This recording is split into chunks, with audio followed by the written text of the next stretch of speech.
Señor, ¿me va a llevar preso? La voz temblorosa de un niño de 7 años sacudió hasta los cimientos las convicciones de 12 años de un experto en políticas migratorias de Berlín. En el escenario de la crisis migratoria, desencadenada por la suspensión de operaciones del tren de carga Ferromex en septiembre de 2023, cuando Miguel fue rescatado de un vagón de carga y su primera pregunta fue si lo arrestarían, el doctor Martin Müller se dio cuenta. Esto era exactamente el mundo que habíamos creado. Pero ese día, en la frontera mexicana, la respuesta que escuchó fue completamente diferente. No, Miguel, nosotros te vamos a cuidar. Soy Martin Müller, nacido en Berlín y especialista en políticas migratorias, con 12 años de experiencia trabajando en la Agencia Europea de Control Fronterizo. Durante la crisis de refugiados sirios de 2015, trabajé 3 meses en la frontera greco-macedonia. Ahí me convencí de algo: criterios claros, procesamiento rápido, clasificación exhaustiva.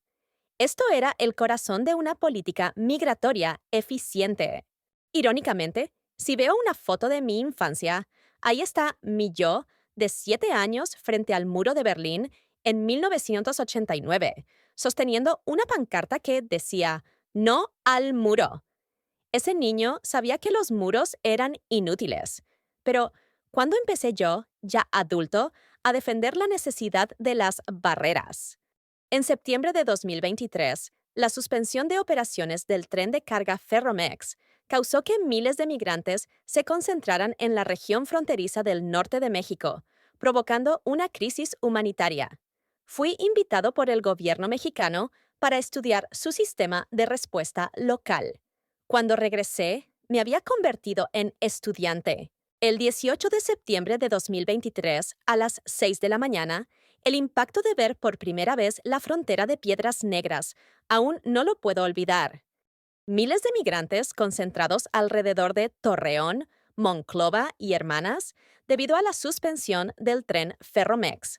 Carpas alineadas a lo largo de la cerca, el llanto de niños viniendo de adentro, y las canciones de cuna desesperadas de padres tratando de calmar ese llanto.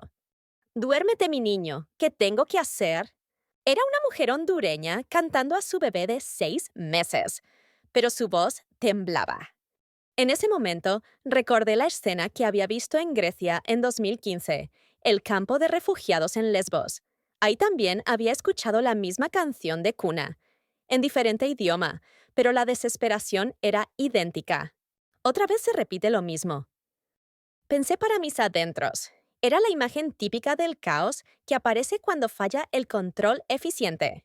Carlos González, jefe del área responsable de la Oficina de Inmigración, me recibió. Doctor Müller, bienvenido. Pero perdón, la situación ahorita no pudo continuar. Desde atrás se escuchó a un niño gritando, «¡Mamá, tengo sed!». Está bien, estoy acostumbrado a este tipo de situaciones. Respondí fríamente. Era la distancia profesional de un experto, pero 2 días después me di cuenta de cuán arrogante había sido esa distancia. Esa noche, en mi habitación del hotel, le mandé un email a mi colega, el profesor Hans, en Berlín. Hans, como esperaba, aquí es igual. Están respondiendo solo emocionalmente. Es una repetición del caos que vimos en Grecia. El gobierno mexicano se enfrentaba fundamentalmente a tareas complejas. Primero, las dificultades de la cooperación interinstitucional. Era una situación compleja donde tenían que cooperar varias instituciones: el Instituto Nacional de Migración, la Guardia Nacional, el Sistema Nacional DIF, la Comisión Mexicana de Ayuda a Refugiados, ACNUR, la Organización Internacional para las Migraciones. Era un enfoque muy diferente al sistema centralizado de una sola institución de Alemania. Segundo, juicio centrado en casos individuales. Era un método de revisar individualmente la situación de cada niño, bajo el principio del interés superior del menor. Había una diferencia considerable con los criterios claros de clasificación de Europa. Tercero, prioridad del enfoque humanitario. Era una dirección política que priorizaba la protección sobre la seguridad, incluso en situaciones de movimiento poblacional masivo. Mañana tendré que mostrarles la realidad en serio. Me propuse cerrando la laptop, que los señalaría sus problemas con análisis frío, sin dejarse llevar por emociones. En ese momento, escuché el sonido de alguien sollozando en el pasillo. Probablemente era alguien de una familia migrante que se hospedaba en el mismo piso. Cerré la ventana y prendí el aire acondicionado. Si te dejas llevar emocionalmente, se nubla el juicio objetivo. Pensándolo ahora, no sé cuán arrogante era yo en ese momento. Al día siguiente, a las 10 de la mañana, en la estación de trenes Hermanas, fue el momento en que mi vida empezó a cambiar. Alrededor del tren de carga detenido se habían reunido unas 800 personas, pero el número no era lo importante. Lo importante eran sus rostros, especialmente el rostro de una niña. ¡Mami, me duele la cabeza! Una niña venezolana como de 7 años se quejaba débilmente en brazos de su mamá. Su temperatura parecía pasar de 39 grados. Claramente era deshidratación y golpe de calor. Espera, mi amor, ya viene el doctor. Pero la botella de agua de la mamá ya estaba vacía. Llevaba 2 horas repitiendo lo mismo. A su lado, un padre guatemalteco consolaba a su hijo de 3 años. Papá, ¿cuándo vamos a casa? Pronto, mijo, muy pronto. Pero los ojos del padre solo estaban llenos de desesperación. Él también sabía que ya no había un lugar al que pudiera llamar hogar. Levanté la cámara para tomar una foto, pero me detuve. Esta gente no son estadísticas. Por primera vez pensé eso, justo en ese momento. Atención, apoyo médico en camino. A lo lejos, 3 ambulancias de la Cruz Roja Mexicana venían corriendo con las sirenas encendidas. ¡Qué rápido! Miré mi reloj. Habían pasado apenas 20 minutos desde que llegué al lugar. A las 2 de la tarde, mi primer prejuicio se hizo pedazos. Cuando llegaron los agentes del Instituto Nacional de Migración y la Guardia Nacional, esperé la típica represión dura que había visto en los Balcanes. Escudos, gas lacrimógeno, detención separada. Pero la primera orden fue impactante. Niños y familias primero, no separen a nadie. Era el grito del coronel Luis Morales, comandante de campo del Instituto Nacional de Migración. Primero, subieron a la ambulancia a esa niña venezolana, pero pasó algo sorprendente. Esperen, la mamá también. El personal médico también subió a la mamá. Un momento. Me acerqué al jefe González. En Alemania, la separación de tutores en situaciones médicas de emergencia es común, por eficiencia. Pero aquí, nunca separamos. Su respuesta fue categórica. Artículo 2 de la ley implementada desde 2021. Bajo ninguna circunstancia, un menor de 18 años puede ser separado de sus padres o tutores. Este es un principio nacional de México. Pero si interfiere con el trabajo del personal médico... Dr. Miller. El jefe González me miró directamente. Hay algo más importante que la eficiencia, el corazón de los niños. Decidimos que nunca crearemos la situación donde un niño de 7 años despierte solo en un hospital desconocido. En ese momento, recordé la escena que vi en Lesbos en 2015. Un niño sirio de 8 años llorando solo. La mirada vacía de ese niño que pasó 3 días separado de sus padres. Lo que les hicimos a ese niño... Por primera vez empezaron las dudas. 4:17 de la tarde, la hora exacta en que mi visión del mundo se volteó. Doctor, aquí hay un niño inconsciente. Se escuchó el grito desesperado de un soldado de la Guardia Nacional. En el vagón de carga de Ferromex se encontraron cientos de personas, y en el último vagón encontraron a Miguel, un niño de 10 años inconsciente. Había estado encerrado varias horas en un espacio hermético de alta temperatura. ¡Auxilio! ¡Mi hijo! Una mujer guatemalteca gritó y corrió hacia allá. En ese momento, recordé el manual de la Policía Federal Alemana. En situaciones de rescate colectivo, mantener el orden es prioridad. Bloquear interferencia emocional. Pero la Guardia Nacional Mexicana era diferente. Señora, tranquila, vamos a cuidar a su hijo. El sargento Rodríguez se arrodilló y se puso a la altura de los ojos de esa mujer. Lo más sorprendente fue lo que siguió. El médico militar, mientras le ponía suero a Miguel, le dijo en voz baja: «Miguelito, ya estás seguro. Ya llegaste a casa». ¿Llegaste a casa? Pero para este niño México no es más que un lugar de paso. Pero la expresión de ese médico militar estaba llena de sinceridad. Cuando Miguel lentamente abrió los ojos, sus primeras palabras me cambiaron completamente.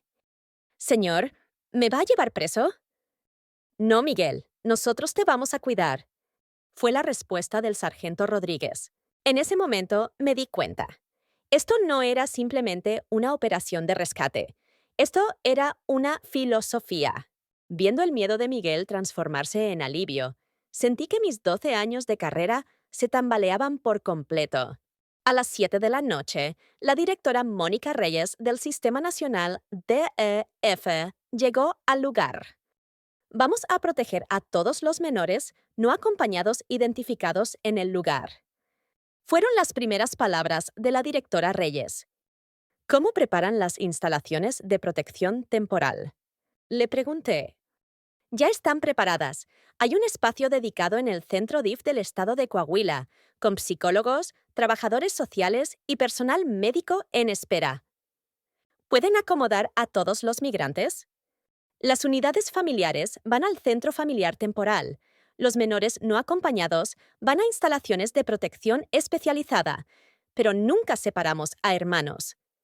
De hecho, hermanos salvadoreños, compuestos por una hermana de 15 años, un hermano de 12 y una hermana de 8, fueron protegidos juntos. ¿Hasta cuándo los protegen? Depende de la situación de los niños.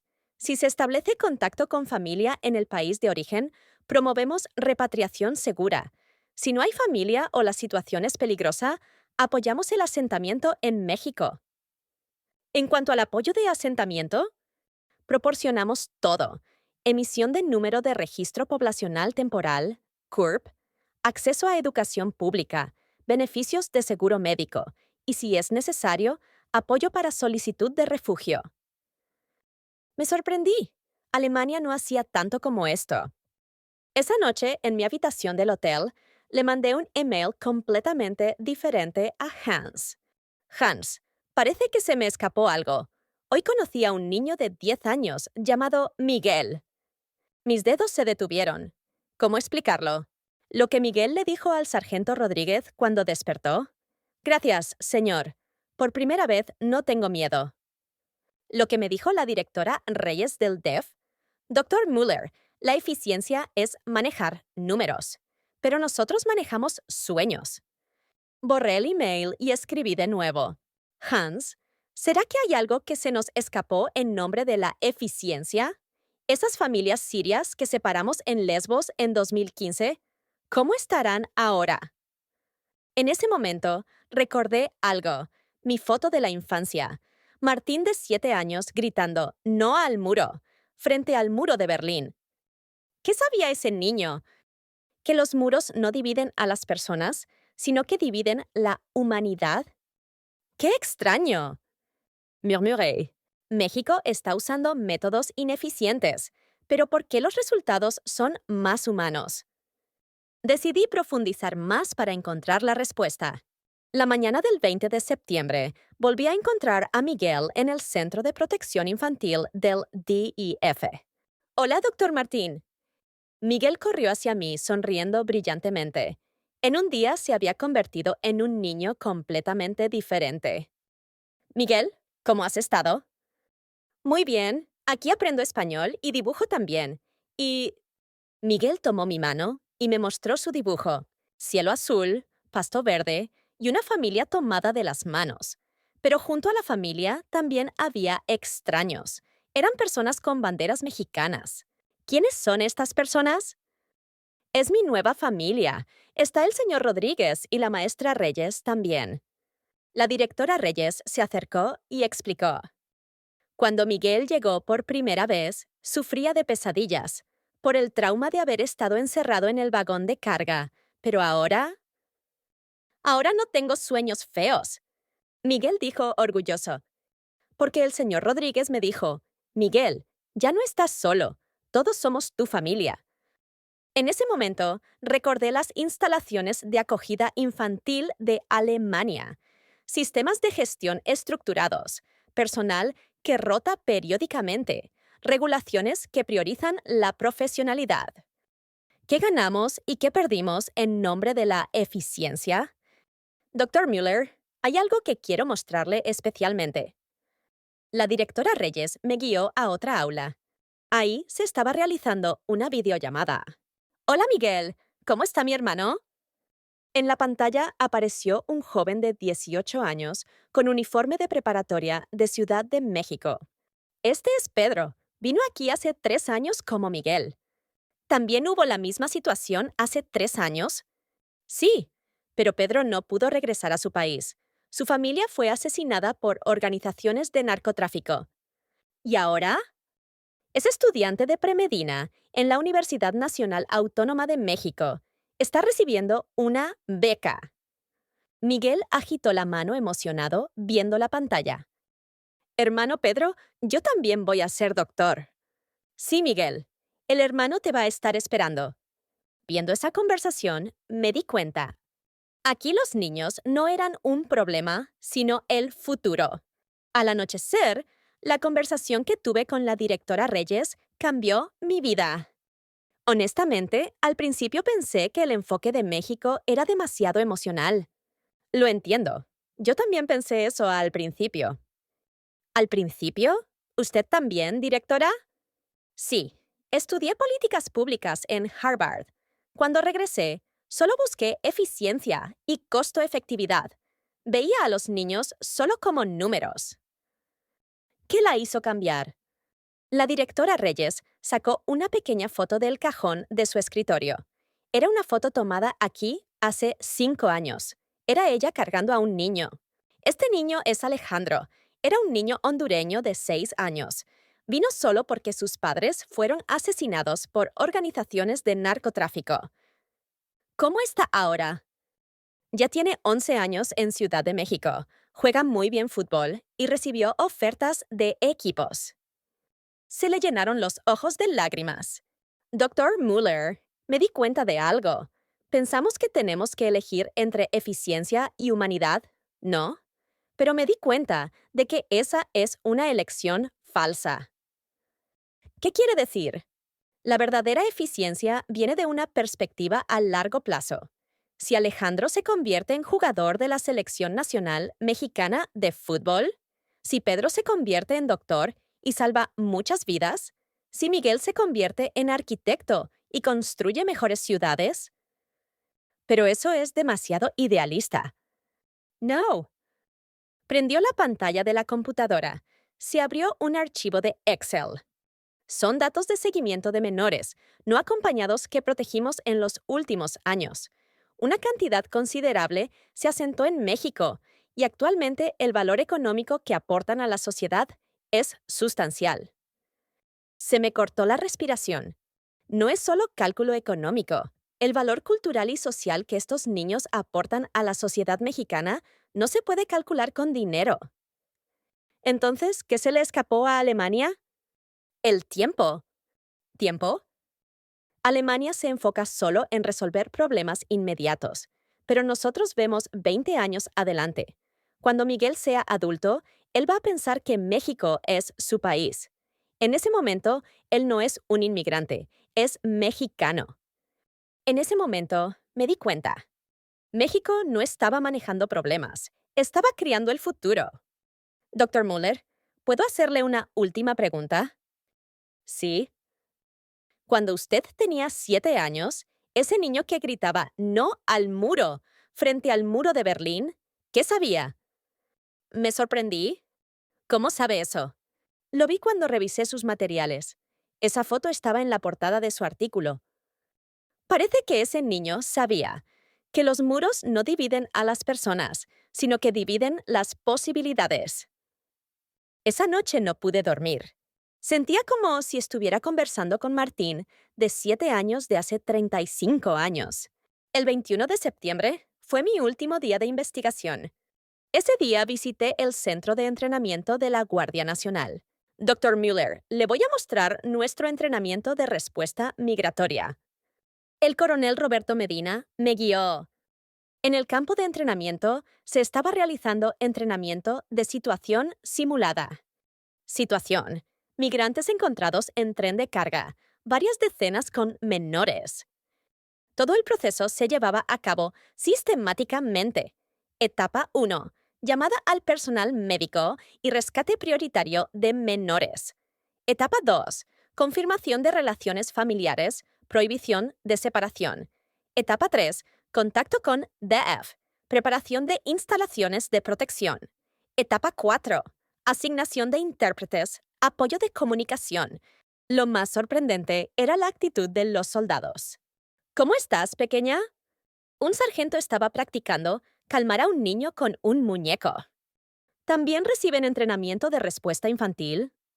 Por supuesto, las unidades principales de la región norte invitan especialistas en psicología infantil cada 3 meses para recibir educación. El coronel Medina abrió una caja y me la mostró. Adentro había muñecos, juguetes, dulces, libros para colorear, etc. Preparamos suministros de emergencia para niños en todos los vehículos de operación, para que los niños no tengan miedo en el lugar de rescate. Esa tarde recibí una llamada telefónica. Doctor Mueller, es una situación de emergencia. Está en curso una operación de rescate a gran escala en Torreón. Era la voz del jefe González. ¿Qué pasó? Encontraron un gran grupo de migrantes en el tren de carga Ferromex. Una cantidad considerable son menores. Me dirigí inmediatamente al lugar. La estación de trenes de Torreón era un caos. Había personas desmayadas por deshidratación, golpe de calor y desnutrición por todos lados. Pero el sistema de respuesta era perfecto. El personal médico llegó primero e implementó primeros auxilios. El equipo DIF protegió prioritariamente a los menores. La Guardia Nacional se encargó del mantenimiento del orden y apoyo de suministros. Lo más impresionante fue el apoyo de interpretación. Tranquilo, todo va a estar bien. Una soldado estaba conversando en quechua con una familia peruana de origen indígena. ¿También pueden quechua?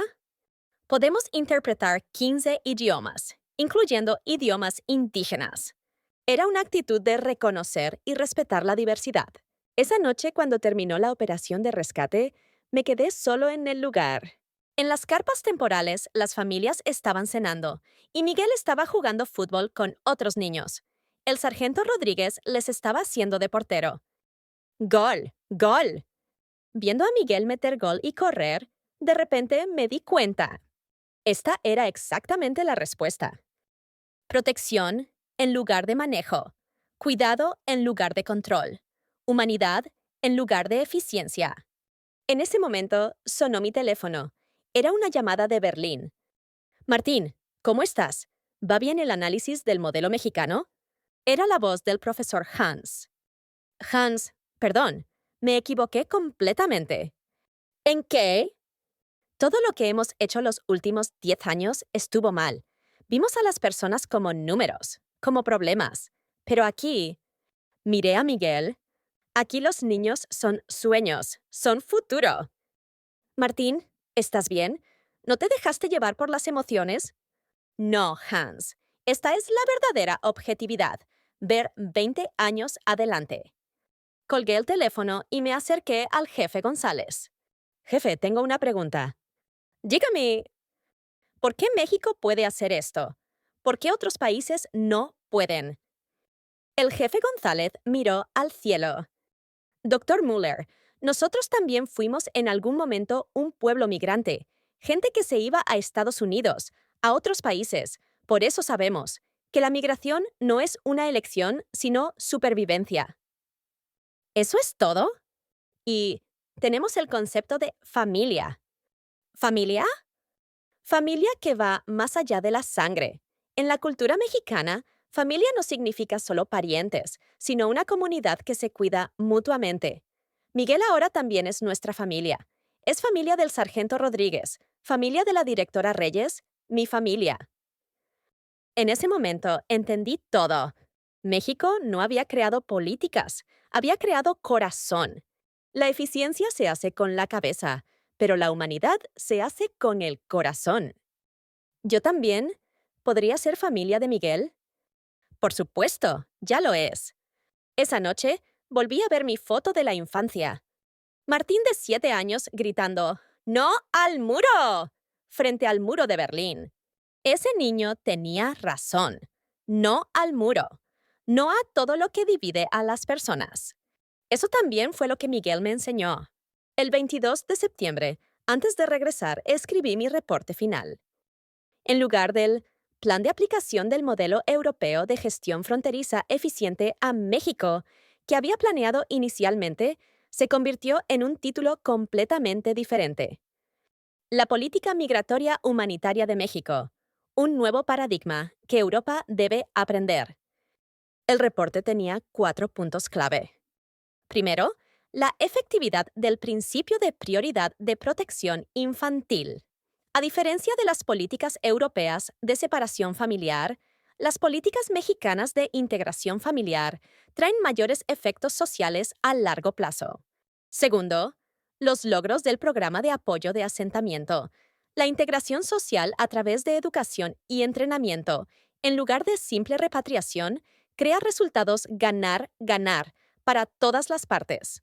Tercero, la eficiencia económica del enfoque humanitario. Los costos a corto plazo son grandes, pero a largo plazo reducen la carga económica. Cuarto, el éxito del sistema de cooperación interinstitucional. Aunque parece disperso, en realidad logra profesionalismo y eficiencia simultáneamente. Esperando el avión en el aeropuerto, reflexioné sobre las últimas 3 semanas. Hasta antes de venir a México, pensé que el corazón de la política migratoria era el control. Pensé que era importante cuántas personas bloqueabas de entrar y salir, qué tan rápido procesabas los procedimientos, con qué poco costo manejabas. Pero lo que vi aquí fue una filosofía completamente diferente. El verdadero corazón de la política migratoria era la protección. Era realmente importante cuántas personas proteges con seguridad, qué tan humanamente las tratas, qué tan sostenibles son las soluciones que presentas. Especialmente la actitud de México hacia menores no acompañados fue realmente conmovedora. Ver a esos niños no como residentes ilegales, sino como jóvenes vidas que deben ser protegidas, e invertir realmente en su futuro era la verdadera imagen del amor humano. En el avión de regreso a Berlín me propuse, ahora las políticas de Europa también deben cambiar. En noviembre de 2023, mi reporte fue enviado a la institución de investigación bajo el Comité de Políticas Migratorias de la Unión Europea. La reacción inicial fue escéptica. Es demasiado idealista. La carga presupuestaria es excesiva. Es diferente de la situación europea. Pero gradualmente creció el interés académico. Especialmente el Instituto de Investigación Migratoria de la Universidad Libre de Berlín comenzó investigación específica sobre el modelo mexicano. En diciembre llegó una invitación no oficial del gobierno mexicano. Era una solicitud para participar en un programa de visita de campo junto con investigadores europeos. Y en enero de 2024, en el Parlamento Federal alemán, comenzó la discusión sobre medidas de fortalecimiento de protección familiar. Aunque no citó directamente el caso mexicano, incluyó contenido para fortalecer la protección infantil y el procesamiento de unidades familiares. Incluso en este momento, nuevos migrantes llegan diariamente a la frontera mexicana. La situación sigue siendo difícil y no hay soluciones perfectas. Pero lo cierto es que el camino que mostró México es la dirección correcta. Incluso en medio de la crisis humanitaria causada por las barreras fronterizas y el fracaso de políticas, no abandonar la voluntad de proteger la dignidad humana. especialmente proteger a los niños más vulnerables y otorgarles un futuro esperanzador. Esto es precisamente el verdadero valor que las políticas migratorias del siglo XXI deben perseguir. Ahora estoy convencido. Aunque el enfoque humanitario de México no es perfecto, está mostrando una importante posibilidad que todo el mundo debe tomar como referencia.